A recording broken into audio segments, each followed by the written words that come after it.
Любимый мультсериал. Любимый герой. Любимая героиня. Любимый злодей. Персонаж, который тебе нравится, но большинству нет.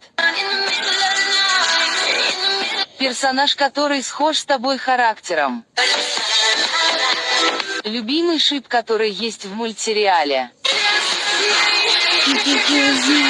Любимый шип, которого нет в мультсериале. Шип, который нравится многим, но точно не тебе.